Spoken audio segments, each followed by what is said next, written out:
భారతదేశంలో ప్రస్తుతం లోక్సభ ఎన్నికలు కొనసాగుతున్నాయి. ఈ నేపథ్యంలో సోషల్ మీడియా ప్లాట్ఫామ్లలో ప్రముఖ భారతీయ సెలబ్రిటీల డీప్ ఫేక్ వీడియోలతో ప్రత్యక్షమై అందరికీ షాక్ ఇస్తున్నాయి. సినీ సెలబ్రిటీలు ఏ రాజకీయ పార్టీకి అధికారికంగా మద్దతు ఎక్స్టెండ్ చేయనప్పటికీ ఈ వీడియోలు వేగంగా వ్యాప్తి చెందుతున్నాయి. ఇటీవల దీపికా పదుకొనే, అలియా భట్, కాజోల్, రష్మిక మందన్న డీప్ ఫేక్ వీడియోలు వైరల్ అయిన సంగతి తెలిసిందే. ఇప్పుడు స్టైలిష్ స్టార్ అల్లు అర్జున్ కొత్త వీడియో ప్రజల దృష్టిని ఆకర్షించింది. ఏప్రిల్ 22న సోమవారం విస్తృతంగా షేర్ చేసిన ఈ వీడియో బన్నీ కాంగ్రెస్ పార్టీకి మద్దతు ఇస్తున్నట్లు సూచిస్తోంది.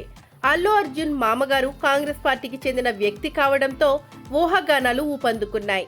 అయితే ఆ వీడియో వెనుక నిజం భిన్నంగా ఉంది. ఇందులో అల్లు అర్జున్ కన్వర్టిబుల్ కారులో నిలబడి అతని భార్య స్నేహారెడ్డితో పాటు జనం వైపు ఊపుతూ నవ్వుతున్నట్లు కనిపించింది.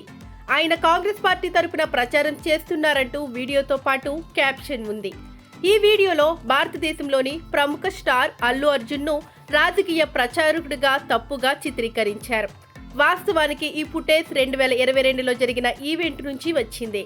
Allu Arjun India day per day కోసం న్యూయార్క్ నగరంలో యునైటెడ్ స్టేట్స్లోని నాన్ రెసిడెంట్ ఇండియన్ సంఘం నిర్వహించిన ఒక వేడుకలో పాల్గొన్నారు. ఆ కార్యక్రమంలో భారతదేశానికి ప్రాతినిధ్యం వహించినందుకు అతనికి గ్రాండ్ మార్షల్ బిరుదుతో సత్కరించారు. అల్లు అర్జున్ తన ఇన్స్టాగ్రామ్ ఖాతాలో ఈ కవాతు వీడియోను పంచుకున్నారు. గ్రాండ్ మార్షల్గా భారతదేశ స్వాతంత్ర్యం 75వ వార్షికోత్సవాన్ని జరుపుకుంటున్నందుకు తన గౌరవాన్ని వ్యక్తం చేశారు.